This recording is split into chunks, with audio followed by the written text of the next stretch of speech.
नहीं लागू हुआ होता तो आज भी हम लोग उसी रूप में जी रहे होते।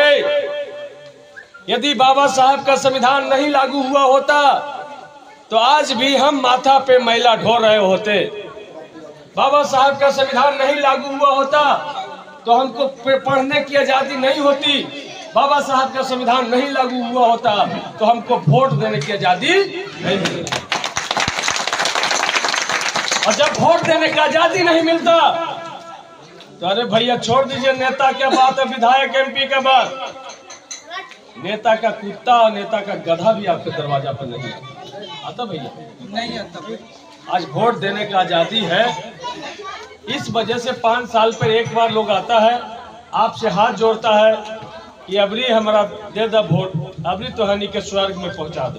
राजनीतिक बराबरी अम्बेडकर साहब ने दी, तो जो राजनीतिक बराबरी जो वोट के माध्यम से मिला उसको खत्म करने की साजिश की जा रही है। जो राजनीतिक बराबरी, जो शैक्षणिक रूप से बराबरी देने का काम किया, उसको आज खत्म करने की कोशिश हो रही है।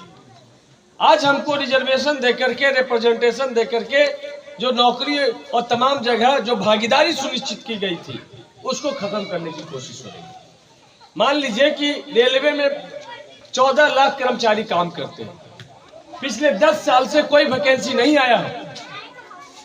रेलवे का आंकड़ा आया कि 14 लाख कर्मचारी उसमें भर्ती हो सकते हैं आज भी, लेकिन उसमें वैकेंसी नहीं आया। यदि 14 लाख वैकेंसी निकाल दिया जाता तो सेंट्रल गवर्नमेंट के नौकरी में 15% सीट हमारे लिए रिजर्व है ना भैया। ये 16% सिर्फ बिहार में है, 15% पूरे देश में। झारखंड अलग हो गया था, इसके वजह से 1% मिला था। अब जाति आधारित गणना का रिपोर्ट आया, जो 17 महीने की सरकार हम लोग की बनी तो इसको 16% से बढ़ा के 20% हम लोग करती है। तो 4% रिजर्वेशन तेजस्वी यादव जी हम लोग की सरकार थी तो हम लोगों ने 4% आपका रिजर्वेशन बढ़ाने का काम किया, इसलिए उनके लिए ताली बजाइए। तो 15% सेंट्रल गवर्नमेंट की नौकरी में सीट रिजर्व है, तो सोच लीजिए 14 लाख का 15% कितना होता है भैया, बताओ नौजवान साथी लोग। 14 लाख का 15% कितना होगा? 10% 1,40,000 होगा, 5% 70,000 होगा, तो 1,40,000 और 70,000 2,10,000। मतलब कि 14 लाख अगर वैकेंसी निकल जाए तो 2,10,000 सिर्फ अनुसूचित जाति के बच्चे नौकरी में चले जाएंगे। तो हमारा नरेंद्र मोदी दोस्त है कि दुश्मन है? आज बिहार में 5 लाख नौकरी देने का काम हुआ इस 17 महीने में। 2,17,000 सिर्फ 70 दिन में शिक्षकों की बहाली हुई। किसी न किसी का परिवार नौकरी में गया होगा कि नहीं गया होगा? तो जब वैकेंसी आएगा तो हमारे बच्चों को अवसर मिलेगा, मौका मिलेगा। लेकिन आज तक 10 साल में नरेंद्र मोदी बेरोजगारी का ब नहीं बोलते हैं, महंगाई का म नहीं बोलते। बोलते हैं भैया महंगाई पर कभी सुने नरेंद्र मोदी के? सनातन नरेंद्र मोदी जब 2014 में चुनाव लड़ रहे थे तो उस समय एक पिपली लाइव फिल्म आया था, खूब भाजपा वाला लोग बना है, जो जनरल डायर को जाकर के लंदन में मारने का काम किया। इसलिए हम आप लोग जो यहाँ बैठे हुए लोग हैं, इसलिए हम लोग को कोई सम्मान नहीं था इस व्यवस्था में। कोई एक तबका पैखाना करता था तो हम ही लोग में से जो डोम जाति के लोग थे उस पैखाना को अपने हाथ से निकाल करके माथा पर लेकर के फेंकने का काम करते थे कि नहीं करते? तुम्हारा मछली कोई ले नहीं रहा, तो उसने जो बात बोला मेरा दिल को छू गया। वो बोला भैया मेरा मछलियां ना 30 रुपए पौवा है विधायक जी, लेकिन जेकरा में गरीब गुरबा इसको छानेगा कड़वा तेल 60 रुपए पौवा से चलते तो हमारी मछली नहीं है। ये है महंगाई का आलम। महंगाई का आलम ये है कि कल हमने देखा कि एक 8 साल की बच्ची पॉलिथीन में आलू लेके जा रही है, आलू मात्र 5 गो था। तो एक परिवार में तो कम से कम 5 परिवार तो होगा, वो आधा किलो आलू खरीदी होगी 14 रुपया 13 रुपया में। और 5 को आलू लेके जा रही है, तो हम यही मन मन सोचे कि एक आदमी पर एक आलू। अब बेचारी बनावे वाली उसको चोखा बनावेगी कि भुजिया बनावेगी कि तरकारी बनावेगी, और चोखे लगी लड़ाई हो जाएगा कि नहीं हो जाएगा घर में। ये स्थिति महंगाई का हो गया। महंगाई का ये आलम है कि कल एक दुकान के बाहर में ऐसी नुक्कड़ सभा कर रहे थे, तो एक महिला अपना अचरा में गेहूं लेकर के आई, सेठ जी को दे दी और अपना कुछ सामान लेके चली गई। तो हम जाके बाद में पूछे सेठ जी से कि भैया ये गेहूं आप कैसे लिए? तो बोले खुदरा बेचने आई थी, इसे 20 रुपए किलो ले लिए। हम कि 20 रुपए किलो ले लिए? हम की एक बात बताइए कि आटा आपके यहाँ है? तो बोला हाँ है। हम की आटा कैसे किलो दीजिएगा? तो बोला खुला आटा आपको 34 रुपए किलो देंगे। तो हम बोले हमारे गेहूं 20 रुपए किलो लीजिएगा और आटा 34 रुपए किलो दीजिएगा, क्या बात है भैया, इतना अंतर का है? तो बोले सर विधायक जी आपको समझ में नहीं आया, नरेंद्र मोदी जी आटा पर भी जीएसटी लगा दिया 28%, इस चलते 34 रुपए किलो आटा। सभी खाद्य सामग्री पर जीएसटी है। समझ में कहाँ जा रहा है? 2022 तक नरेंद्र मोदी ने कहा कि हम सभी गरीबों को पक्का मकान दे देंगे। क्या सबका पक्का मकान बन गया कि झूठ बोलने का काम किया वो? उन्होंने कहा किसानों का हम आमदनी दुगना कर देंगे। हमको तो लगता है कि भैया जोताई का दाम दुगना हो गया, खाद का दाम दुगना तिगना हो गया, मतलब लागत 10 साल में हमारा SC ST एक्ट को खत्म करने का प्रयास किया और लगभग खत्म कर दिया। लेकिन 2 अप्रैल 2018 के हम बहुजन समाज के लोगों को, अनुसूचित जाति जनजाति के लोगों को धन्यवाद देते हैं कि हम सब लोग एकता बंद होकर के पूरा भारत को सील कर दिए और एक दिन में नरेंद्र मोदी को पीछे लौटना पड़ा और SC ST एक्ट को फिर से बहाल किया।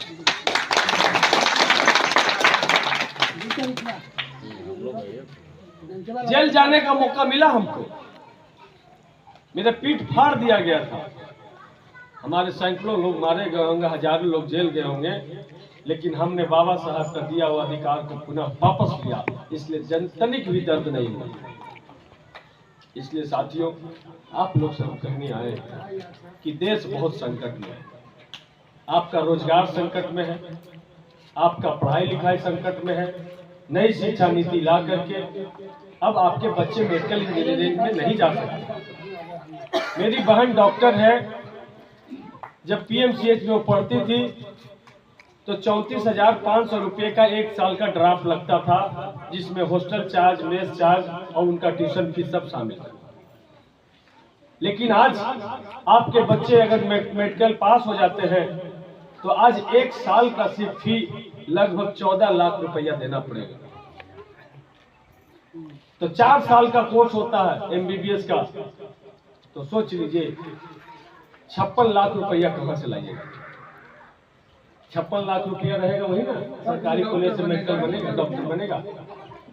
लेकिन 34,500 रुपया साल का लगता था, वो भी स्कॉलरशिप से वापस हो जाता था। तो आसानी से पढ़ लिख नहीं मेरी बहन डॉक्टर हो गई कि नहीं हो गई? लेकिन आज आपकी बेटी डॉक्टर नहीं हो पाई। ये नरेंद्र मोदी के गलत नीति की वजह से अब हमारे बच्चे डॉक्टर नहीं बन पाए।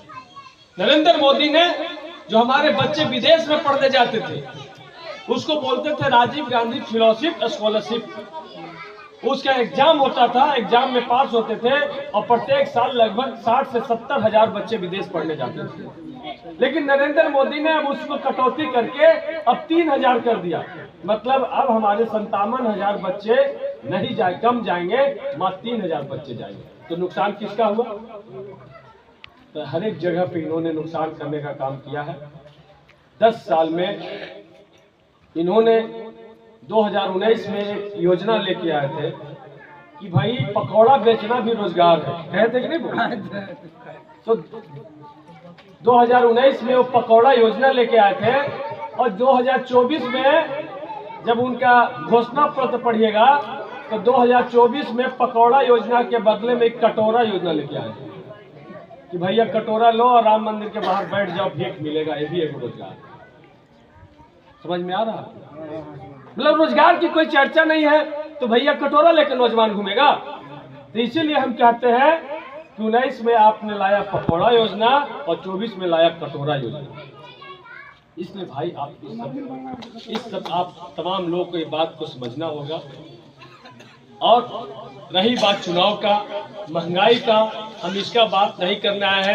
महंगाई क्या है, हम एक जगह गए हुए थे मुजफ्फरपुर के बोछा में चुनाव प्रचार कर। नरेंद्र यादव जी को आप दिल्ली भेजते हैं तो हम लोग नरेंद्र मोदी को दिल्ली से गुजरात भेजने का काम करते हैं।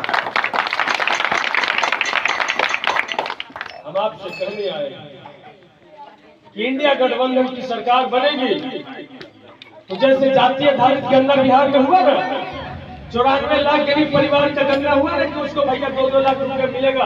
हम लोगों ने विधानसभा में पास किया, पॉलिसी आई है कि विधानसभा में हम लोग पास किया।